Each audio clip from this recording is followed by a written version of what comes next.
1851 gives a total account printed by the then government, Lieutenant Governor of Northwestern Provinces. So this is actually a very authentic document, and some of the observations I'd like to share for a minute is that it says that Saraswati Nadi, which is very dear to all of Hindus, which we say Vedas were written on the bank of Saraswati Nadi, and there are so many myths that even Ghaggar was Saraswati. Somebody says that Vedas were written somewhere in Germany, so that is a Kalpnik river. This account mentions that Saraswati Nadi was there till 1851, and it was definitely distinct from Ghaggar, because it mentions that Ghaggar, Saraswati and Satluj, these water of these three rivers should be used to irrigate the arid land lying in the east and south of last named river. Thank you very much.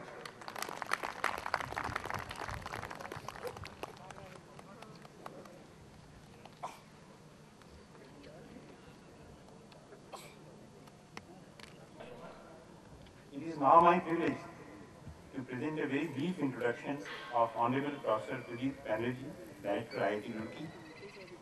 Professor Baneerji joined IIT Roorkee as Director on 14th October 2011. He has been a Professor of Structural Engineering at IIT Bombay since 1988. He graduated with a B.Tech degree from IIT Delhi in 1981, securing the Director's Silver Medal as a top-ranked graduating student in civil engineering. He has been recipient of the exclusive National Science Talent Scholarship in India. He then completed an MS and PhD in Structural Engineering from the University of California, Berkeley, USA, with a specialization in earthquake engineering. During his period of Berkeley, he was awarded the UC Regents Fellowship twice, the prestigious Popper Research Fellowship, and a Distinguished Teaching Award. He has been awarded the Excellence in Teaching Award at IIT Bombay. He has been an expert consultant, particularly in the fields of earthquake engineering, vibration control, bridge design, and structural health monitoring. Professor Banerjee also distinguished himself as Dean Alumni and International Relations at IIT Bombay. May I now request Professor Banerjee to kindly give his presidential address, please.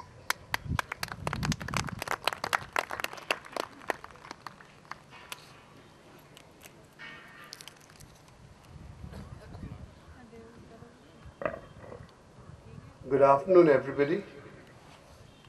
I'd like to start off by welcoming you all here, especially Mr. Verma, Mr. Buddhiraja, and one other person who was going to celebrate his Platinum Jubilee today, who was supposed to be here, who couldn't come in at the last moment, Sri Dharampal of the 1937 batch.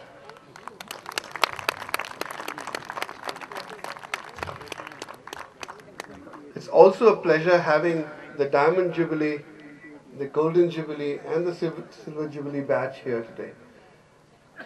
In fact, when I came here last year, one of the things that I keep mentioning at every director's meeting that I attend, that no other IIT, they may have a Golden Jubilee, but no other IIT has a Diamond or Platinum Jubilee celebration. So we are unique in that way. I would like to start off by saying a couple of things. In fact, I think while we celebrate the heritage, a wonderful heritage, and in fact, one of the reasons why I didn't want this event to be happening at the hangar is that this is such a wonderful place to have this event, with this wonderful building which one of my friend's daughter described as the Victoria Memorial of Roorkee. While we should celebrate our heritage, I think it was a very pertinent point made that we should see what we are doing now and what we should be doing in the future. I'd like to start off by giving you a few glimpses. Obviously, it's 1 o'clock. All of us are hungry. I don't want to spend too much time. I'll give you a little bit of a glimpse of what is happening at IIT Roorkee. This year, we completed a whole sequence of selection of new faculty, and I must tell you that we made an offer to 41 new faculty members, and of those, 40 have joined or are joining in the next couple of months. This is a batting record that no other IIT even comes close to emulating. If 70% take, it's considered a wonderful year. Here, we are almost batting 100. So I think this is something that is a positive issue. And that does also, while we were, I think Mr. Chaturvedi talked about, Verma talked about it, about the average age. Obviously, these 41 young faculty members who've joined will yank the average age down significantly. One other interesting thing that we have done, I think, Arvind graduated from the electronics and communication engineering, and then it became somewhere, I think in 82 or 83, if I'm not mistaken, it became the electronics and computer engineering, when computer engineering was considered to be an area to work in. This year, we have taken the decision, and this has been approved by Senate, and that is to take the electronics and computer engineering department and split it up into two departments, one being the original electronics and communications engineering department, and the other department as a computer science and engineering department. This would bring in a focus into the departments and hopefully help us recruit many more faculty members in both the areas. One other point that we have started on, and this is a thing that is very necessary for a vibrant institution. We've started looking at reviewing our the entire academic curriculum and even the thought process behind what we should be doing here at IIT Roorkee. And to that extent, it's important, I think, which is already mentioned about soft skills. I think these are very important things. These are some of the things that we are looking at under the academic review that we are doing. We're also looking at how we can make our students more employable. And for that, we have to go back to the original concept of what engineering was. Today, we have lost sight of what engineering is. Today, we look at engineering education essentially being theory courses and some labs. And as we get more and more students into the system, our labs are becoming essentially students coming in, looking at someone else doing something in the lab and taking that as done. I think we've lost sight. Engineering education is not theory and lab. It's all about design synthesis. And towards this end, I think one of the things that we are looking after the academic review is the possibility of including innovation, the concept of design and innovation into the curriculum. Maybe not as a formal curriculum, but as something where we let people work on things. And this also brings a very important point. As India moves from what I would consider the knowledge economy to the innovation economy, because we have to, without moving into the innovation economy, India will no longer be amongst the top places. We have to teach our students to design and innovate and fail. I think this is one very important point, because one of the things we always say is, well, what have you done? I think we should start asking people, could you tell us what you've done which will ensure that nobody does that?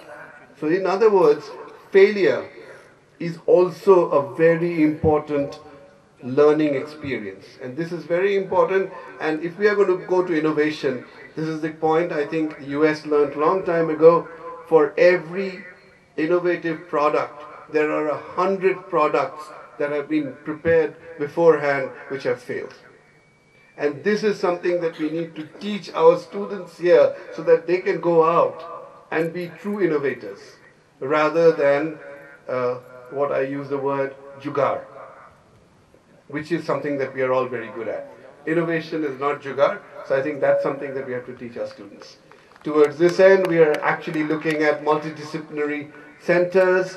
We're looking at a center for packaging, a center for energy and environment, Mr. Verma mentioned, looking at a center for energy and environment, and a center for design and innovation, amongst others. So just wanted to give you an overview of what we are doing, and I would like to exhort, just as Ravi did, I'd like to exhort all alumni here and who are not here today to please be very, very important stakeholders in what we are about to do in the future. Thank you all for coming here, and I think we're ready for lunch. Thank you very much.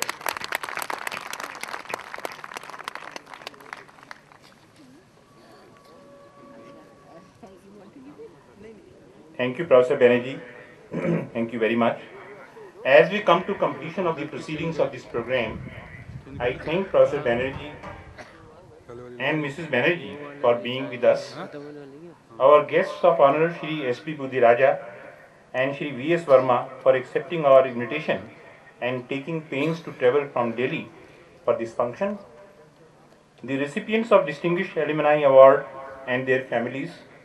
Thanks are also due to enormous and passionate efforts made by student members for their contribution in making this event a memorable one. In the last few days, rather months, I witnessed rare enthusiasm among student members for making various arrangements to welcome the Jubilee alumni and to connect with them. They deserve a big cheer. Let's give a hand to them.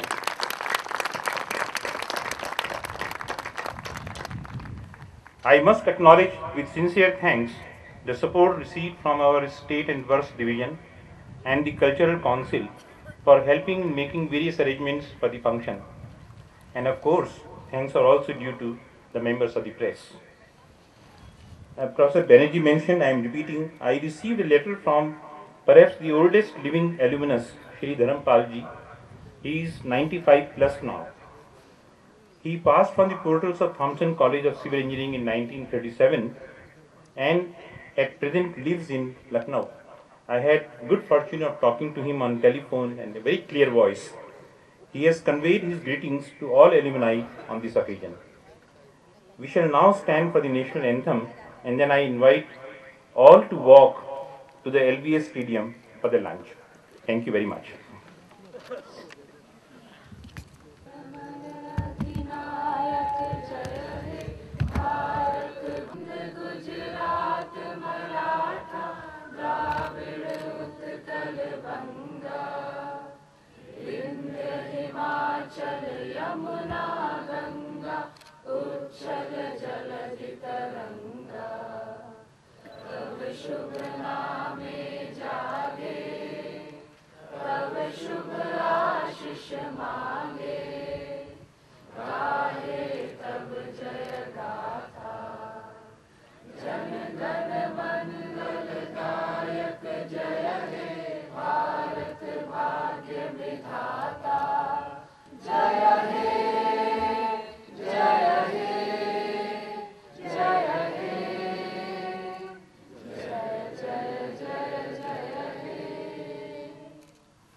We'd request some of our just alumni who have come here to help fly some of the balloons, hot air balloons, which the SARC students have brought. So you're most welcome to light the gas and make the balloons fly. Thank you.